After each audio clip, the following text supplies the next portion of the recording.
পাবদা মাছ। এই মাছ আমাদের সকলের বাড়িতেই কম বেশি কিন্তু রান্না করা হয়। নানানভাবে নানান উপকরণ দিয়ে এই মাছ রান্না করা হয়। আজকে আমি রান্না করেছি বেগুন, আলু, পেঁয়াজকলি দিয়ে আর ধনেপাতা দিয়ে পাতলা ঝোল। এই পাবদা মাছ কিন্তু নদীর মাছ, কিন্তু এখন নানান খাড়িতে, পুকুরে, ঝিলে এই মাছের চাষ হয়ে থাকে। এই মাছ কিন্তু আমাদের শরীরের জন্য অনেকই উপকারী। এই মাছে চর্বি না থাকায় এই মাছের ফ্যাটের পরিমাণ একদমই কম থাকে, আর এই মাছ খেলে আমাদের শরীরে অনেকটাই উপকার দেয়। তাই তো এই মাছের এত দাম। এত ছোট্ট একটা মাছ কিন্তু তার কিন্তু অনেক দাম বাজারে।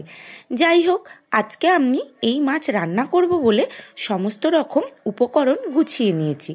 এখানে আমি 4টে বড় সাইজের পাবদা মাছ নিয়েছি, আর নিয়েছি পেঁয়াজকলি বেশ লম্বা লম্বা করে কেটে, আর নিয়েছি আলুগুলো সরু সরু লম্বা লম্বা করে কেটে, আর খানিকটা বেগুনও নিয়েছি সরু করে লম্বা করে কেটে।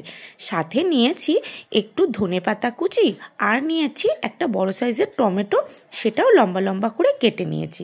ব্যাস, এই সামান্য উপকরণ দিয়েই আজকে আমি রান্না করব পাবদা মাছের পাতলা ঝোল।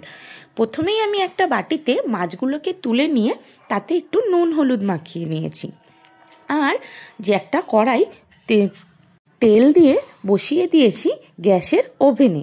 এইবার মাছগুলো নুন হলুদ মাখিয়ে নিয়ে আমি নিচ্ছি, কিন্তু কড়াইয়ের মধ্যে যে তেলটা গরম হয়ে গেছে তার মধ্যে আবার একটু নুন দিয়ে দিলাম, কারণ পাবদা মাছ তেলে দেওয়ার পরে বেশ চটপটিয়ে ফাটে।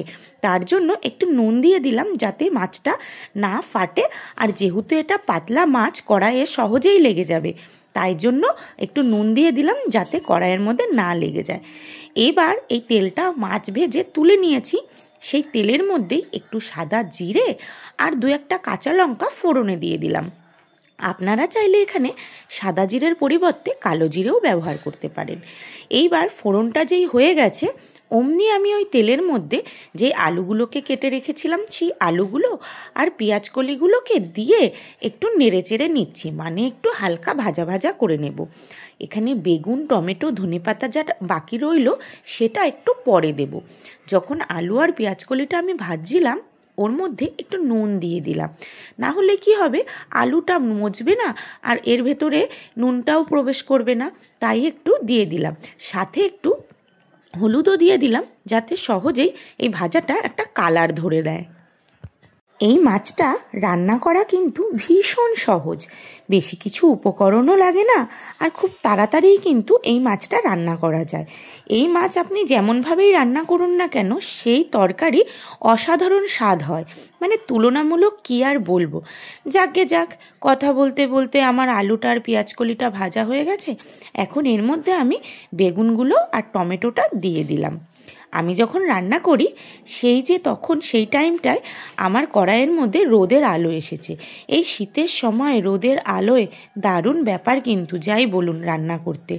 এইভাবেই কথা বলতে বলতে দেখুন আমার টমেটোটাও মজে এসেছে, মানে হালকা একটু নরম হয়ে গেছে। সবজিটা যেই না একটু মজে গেল, এখন আমি এর মধ্যে অল্প অল্প করে একটু ঘরোয়া মশলা দিয়ে দেব। এই যেমন ধরুন একটু ধনের গুঁড়ো, একটু জিরের গুঁড়ো।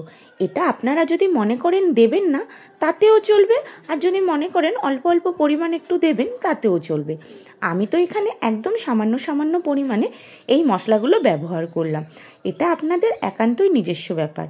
তো যাই হোক, আমি মনে করব এতে যদি একটু সামান্য মশলা দেওয়া যায় তাহলে হয়তো তরকারির স্বাদ আর একটু ভালো হয়ে যাবে। আমি এতে যেহেতু গুঁড়ো মশলা ব্যবহার করলাম তাই সামান্য একটু জল দিয়ে দিলাম। এবার জল দিয়ে ভালোভাবে একটু গ্যাসের আঁচটাকে লো করে দিয়ে নাড়িয়ে চাড়িয়ে নিলাম। এই জিরের গুঁড়ো, ধনের গুঁড়োটাকে আমি কিন্তু ঘরোয়া মশলা বলেই থাকি, কারণ এই দুটো মশলা আমাদের ঘরে সবসময়ের জন্যই থাকে, কারণ কম বেশি সব রান্নাতেই কিন্তু এই মশলাটা ব্যবহার করি আমরা, তাই এই মশলাগুলোকে আমি ঘরোয়া মশলা বলি। যাই হোক, এখন যেই মশলা দিয়ে সবজিটা মজে এসেছে অমনি আমি আমার পরিমাপ মতন জল দিয়ে দিলাম কড়াইয়ে। কথা বলতে বলতে জলটা ফুটেও এলো। এইবার ওই ঝোলের মধ্যে আমি যে মাছ 4টে ভেজে রেখেছিলাম সেটা দিয়ে দিলাম। মাছ দিয়ে বেশ কিছুক্ষণ আবার আমি ফুটিয়ে নেব। যেহেতু গ্যাসের আঁচটা হাই ছিল ফোটার সময়, মাছটা দেওয়ার পরে কিন্তু আমি গ্যাসের আঁচটাকে একটু লো করে দিলাম, যাতে আলুটা একদম 100% কুকড হয়ে যায়। এবার আমি যে ধনেপাতাগুলোকে কুচিয়ে রেখেছিলাম সেই ধনেপাতাগুলো এই ঝোলের ওপর দিয়ে ছিটিয়ে দিলাম। আমি যখন এই ধনেপাতাগুলো দেওয়ার পরে তরকারিটা ফুটছিল, এত সুন্দর একটা গন্ধ বেরাচ্ছিল কি বলবো, একদম পারফেক্ট। তাহলে একটা লাইক আর সাবস্ক্রাইব।